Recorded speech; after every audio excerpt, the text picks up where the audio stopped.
Maria Solaetxe naiz eta telemarketing sektorean egiten dut lan. Hola, me llamo Marta Obregón y soy delegada de banca en Vizcaya. Me llamo Ainhoa Menéndez y soy trabajadora en una residencia en Vizcaya. Soy gerocultora. Jone naz, feminista eta elakidea. Kaixo, Leire naiz, feminista naiz, lan egiten dut, 28 urte ditut.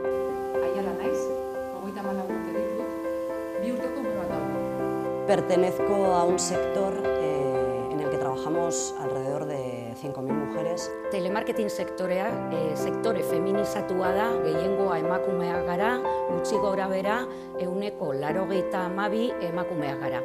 Trabajo en una empresa, en el Banco Santander, donde se nos dice que no hay discriminación porque tenemos una mujer que es presidenta. La mala suerte es que no todas nos apellidamos Botín. Sektore honetako enpresak azpikontratatutako enpresak dira. Azpikontratak eta emakumeak. Ze kasualitatea. Es un sector feminizado, la precariedad está a la orden del día. Hilero 800 euro irabazten ditut. Por convenio tenemos todos tipificados unos niveles salariales, pero luego hay una serie de complementos que son los que marcan la diferencia. Tener una jornada al 100% en mi sector no significa que no sea pobre. Una mujer pobre. Esos complementos se dan de forma discrecional por lo que ellos llaman meritocracia. Y normalmente la meritocracia solo vale para los hombres. Sistemak emakumearen bizkar gainean jartzen duen zaintza lanaren zama izugarrizko eragina dauka emakumeon bizitzan.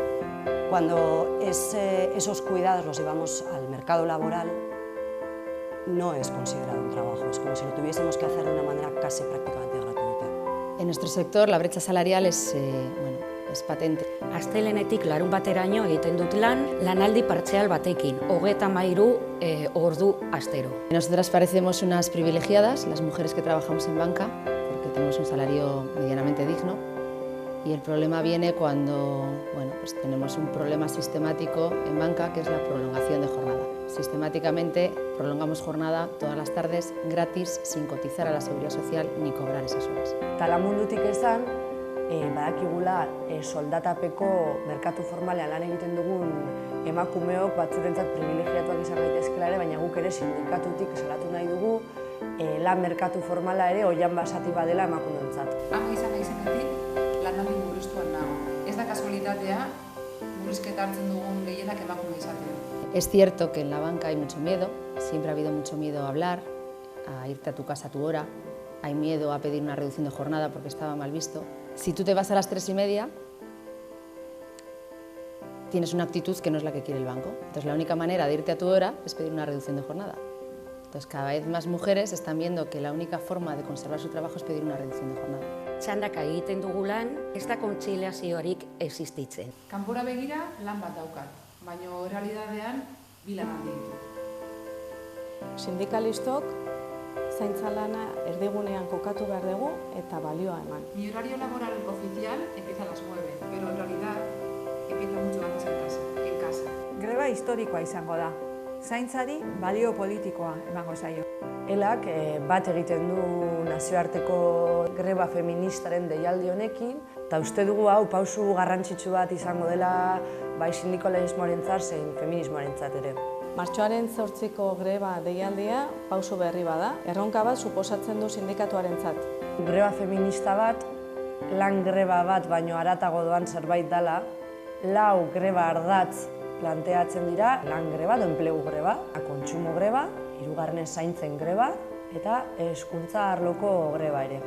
El 95% de las personas que trabajamos en nuestro sector somos mujeres. Normalmente en la banca creen que la igualdad es un tema de números. Ser mitad hombres y mitad mujeres no da la igualdad. Están consiguiendo una igualdad por inercia, es decir, los hombres que históricamente formaban parte de las plantillas de los bancos se van jubilando y quedamos las mujeres que nos hemos ido incorporando al mercado laboral, cada vez con menores sueldos y cada vez con menores complementos y niveles salariales.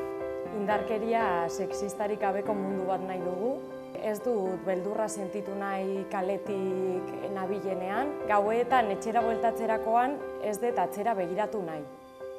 Ez da nire lantokian deseroso sentitu nahi bakarrik emakumea izateagatik. Ez dut ausarta izan nahi, libre izan nahi dut. Bueno, la banca es un sector típicamente masculino y en un sector donde el poder y el dinero campa a sus anchas, normalmente se dan comportamientos inadecuados hacia las mujeres, que no siempre ni se denuncian ni se tienen en cuenta. Nos han llegado a decir que como no hay denuncias, no existe el problema. Y ya estamos hartas. Hay momentos, bueno, pues que las mujeres nos plantamos. El 8 de marzo, yo Me planto. Yo paro. Yo Que me planto. Emakumeok, Planto. Planto. Planto. me planto. me planto. Me planto. Me planto. Nik ere, planto. Neuk ere planto egingo dut. Yo paro. Me planto. El 8 de marzo, Martxoaren 8an, emakume anitzok ere greban.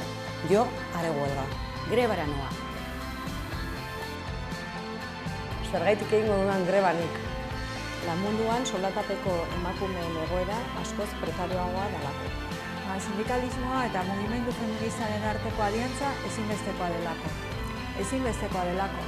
Emakumeon ekarpenik gabe mundu hau ez doa aurrera. Bizitza erdigunean jarri nahi dugulako. Greba egingo dut, greba egin ezin ez duten guztien gaitik ere. Etxeko langile guztiei. Etxeetan lanean eta erregimen espezial baten lanean dauden emakume guztiei. Gizarte eredu justuago baten aldeko greba izango delako. Borroka sindikala feminista izan behar delako. Emakumeok anitzak gara. Ondorioz, feminismoa anitza da. El 8 de marzo haré huelga porque me gustaría y quiero que el sector de los cuidados se dignifique. Eta zuk, Benetan ez daukazu arrazoirik greba egiteko. ¿Y tú, de verdad, no tienes motivos para hacer huelga el 8 de marzo? ¿Y tú? Eta zuk, ¿Y tú de verdad crees que no tenemos motivos para hacer huelga el 8 de marzo? Pero es cierto que, a pesar de tener miedo, cada vez se van dando más pasos para luchar contra esto.